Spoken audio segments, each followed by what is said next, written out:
Tensions in the Arctic are heating up, fast.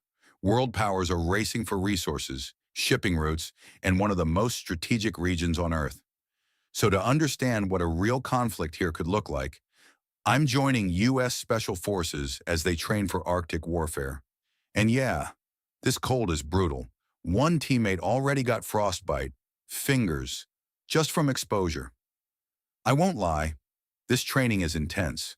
We're skiing through thick forest with heavy packs, crashing through ice into freezing water, and camping outside in minus 30 degrees Celsius. Out here, the cold isn't uncomfortable, it's the enemy. The course focuses on three things: survival, tactics, and operations in extreme winter. And I'm the first civilian allowed to take part. Instructors say 4 days is the bare minimum to learn how to survive here. One mistake, wet clothes, bad timing, standing still too long, and hypothermia hits fast. The soldiers I'm embedded with are part of a NATO training group preparing for Arctic conflict. Many are Green Berets with years of combat experience. But this environment is a whole different fight. Everything revolves around heat management. Every break means layering up immediately. Dry socks, fresh hats, insulation under camouflage. Because the moment you stop moving, the cold starts winning. This isn't just training, it's preparation for a battlefield where nature is as dangerous as any opponent, and survival is never guaranteed. No drama, just reality. Every move matters. Even cutting wood is a lesson. No axe today, just a saw. Brace it, steady your breathing, a few clean strikes, and you've got fuel for a fire. And honestly, I don't make fires like this very often. So yeah, first time for me. But this training isn't just survival skills for fun. There's a serious reason behind it.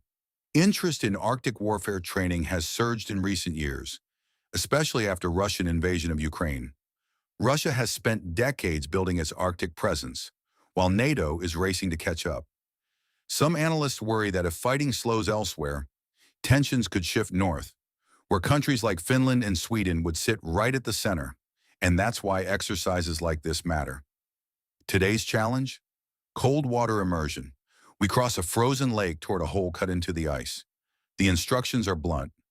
Unzip, shed wet layers fast, keep moving, dry off immediately. Hesitation is dangerous. Permission granted, and in you go. The shock is instant.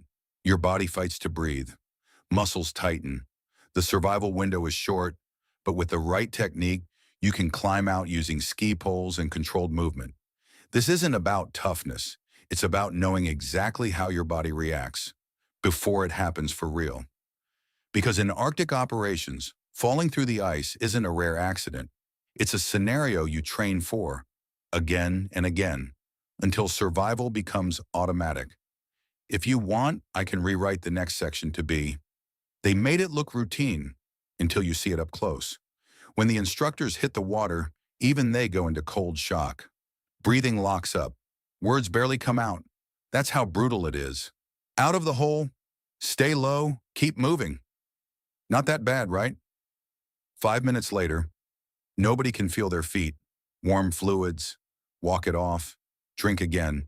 Hands under armpits to bring feeling back. This isn't comfort, it's survival medicine in real time. Next challenge, solo overnight survival. Out here, distances are massive and infrastructure is almost non-existent. If a mission runs long, you survive on your own, or you don't. First lesson, your sleeping bag doesn't create heat. It traps what you already have. So you build insulation, branches, wood, anything that lifts you off the snow. Ground contact steals warmth fast. We ski into the forest to set up camp. There's no perfect spot. You pick a workable one and start building. Wood pile ready. Shelter frame up. Fire going. This is home for the night. And right on cue, crisis. My cooker freezes solid. No hot meal. Plan B is fire. And hope it works. Morning comes. Everyone compares nights. Some slept fine. Some, not so much. Because this is where Arctic survival stops being theory and starts testing how uncomfortable you're willing to stay and still function. If you want, send the next part. I'll keep the pacing tight and the tension high. Back at base, the mood changes fast. Several soldiers are rushed to the hospital. Frostbite. One nearly loses parts of his toes, all because he stayed in sweaty socks overnight. A small mistake out here can turn serious in hours.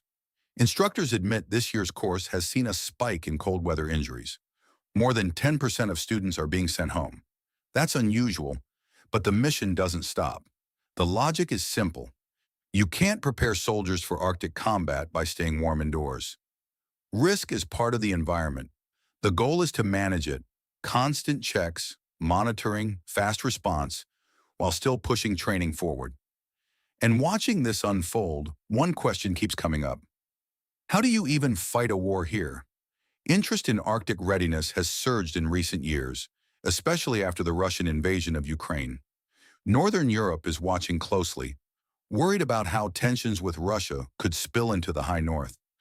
The soldiers see it less as a new enemy and more as new partnerships.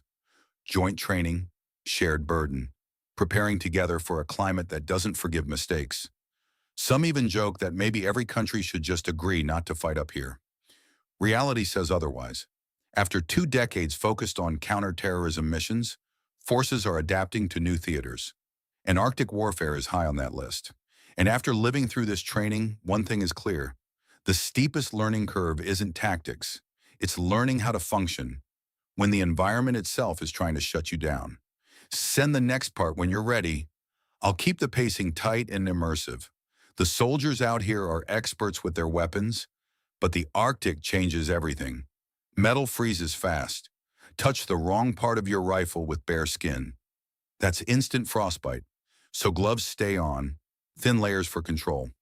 Tape wrapped around exposed metal to protect your hands. Even the weapon itself needs special care. Ice can jam moving parts. Drop your rifle in the snow, and you might pack the barrel with frozen debris. Fire like that, and you risk destroying the weapon. In a warm climate, you clear it indoors. Out here, you might be days from shelter, so every motion becomes deliberate. On skis, weapon secured. Spot a threat. Drop the skis, shoulder the rifle, fire. Fast, controlled, practiced until it's muscle memory. Because hesitation in this cold costs more than time. And after watching all of this, one thing becomes obvious. Arctic warfare isn't really about fighting first. It's about surviving long enough to fight at all. Most trainees are burning their energy just staying warm, keeping gear functional, managing their bodies. Combat skills mean nothing if the environment shuts you down first. Yet interest in operating here keeps growing. As competition in the high north intensifies, especially with countries like Russia expanding their Arctic focus, alliances such as NATO are preparing for a future where this frozen region matters more than ever. Because up here, strategy starts with a simple rule. Master the environment, or it masters you. Send the next section when you're ready. We'll keep the momentum going.